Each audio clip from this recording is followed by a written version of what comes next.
Monday night, 2-minute drill time. I'm Jim Monaghan along with Chris Swendeman. Major League Baseball teams starting to finalize their rosters a little bit as we get past the halfway mark of spring training.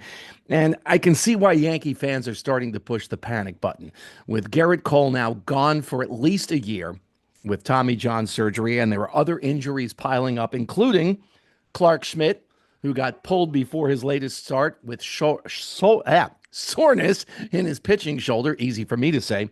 And then just today, Paul Goldschmidt leaving today's game with just a couple of at-bats under his belt, complaining of a sore back. What you should be concerned about with Goldschmidt is his age. A back issue at any age isn't good, but at the age of 37, it's really not good.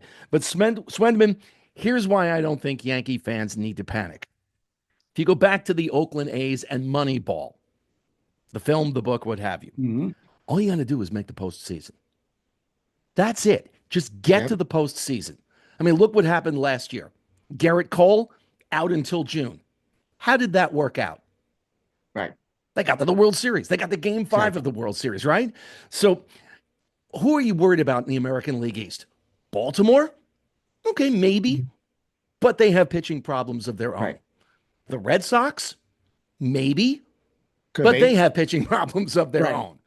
I am not the slightest bit concerned about the Toronto Blue Jays. No. Nor am I worried about the Tampa Bay Rays. No. So all you basically have to do in April, May, and June is stay afloat.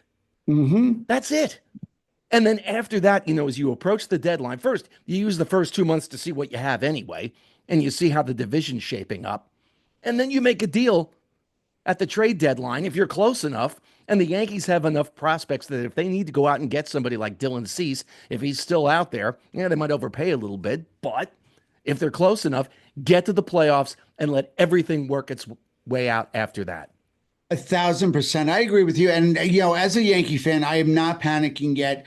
I'm cautiously optimistic with a question mark, but I'm not panicking. It is concerning, but I think they still have enough depth to get through and muddle their way through the first couple months. I'm going to use the age-old adage for MLB. It's a marathon, not a sprint.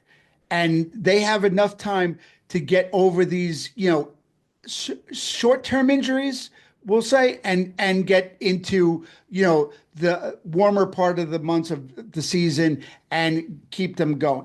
Clark Schmidt, sore shoulder, you can get past that, hopefully. And they have enough, they have Will Warren, who's ready to go. And one interesting fact, which I want to see how they handle it this week, is there's a stipulation in Carlos Carrasco's contract that allows him to opt out on the 22nd, which is this coming Friday. Now, if he opts out, now we have a little bit of a problem because there goes your depth.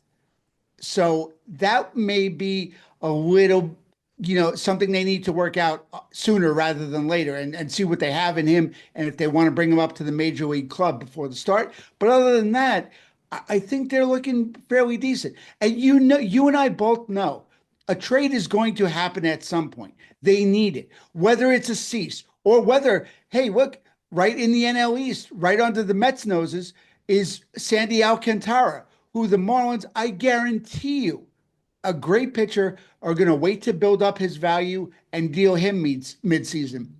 There's a bunch of options for them. So it's just getting through, like you said, the early part of the year and see what you have and then go from there. And if you look at the standings right now for American League East Division teams in spring training, and yes, I know it's just spring training games, but nonetheless, Toronto 14-9, Boston is at 13-9, and the Yankees are 11-11.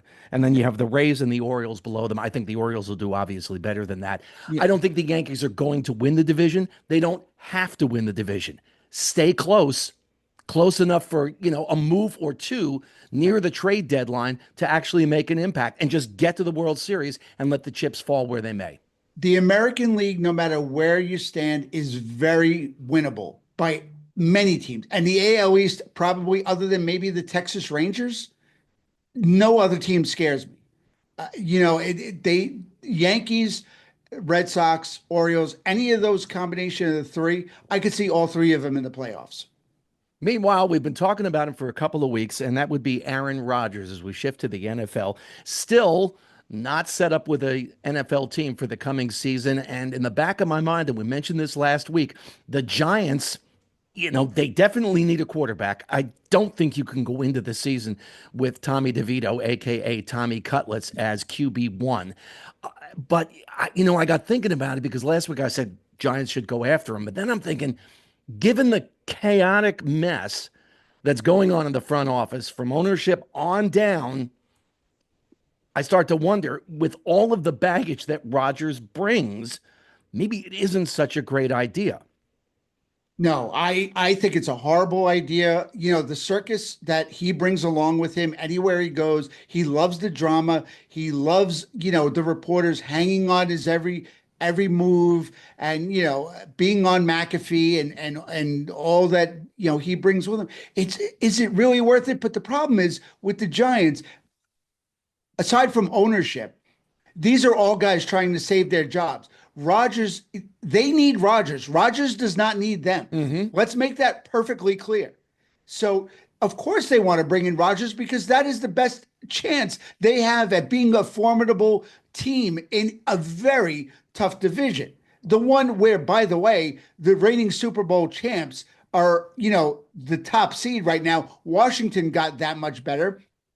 You're basically the bottom feeders at this point in that division, although Dallas may give you a run for that, spot in a little bit. But they need Rodgers way more than he needs them. And I think, like all reports have been saying, he's holding out for Minnesota at this point. Does he really want to finish his career if this is his swan song in New York on the Giants team that is marginal at best? Only if he can be the reason why the Giants get to the playoffs. If he thinks in the back of his mind, I can be that guy, then maybe it's worth it for him. But the Vikings, as you just mentioned, they seem to be the team that's holding up whatever happens with Aaron Rodgers at this point. Yeah, and I think they're trying to figure out if J.J. McCarthy, their rookie that they drafted last year, who's rehabbing from knee injury, is ready to go and will be able to take them to that next step. Or if they want the quick Band-Aid, let J.J. McCarthy sit a year behind Rodgers, learn from him, and, let Rodgers work his magic, or at least try to, with, they have a star-studded wide receiver in Justin Jefferson that he would do well with Rodgers. But again, does Minnesota want the circus that comes along with Rodgers being on the team? So, bottom line for this week, and happy St. Patrick's Day, by the way, Yankee fans, don't panic yet. And Aaron Rodgers, you got a decision or two to make. That's the 2 Minute Drill podcast. If you're watching this on YouTube, like and subscribe. We'd appreciate that. And we'll talk to you next Monday. You got it, Jim. Have a good one.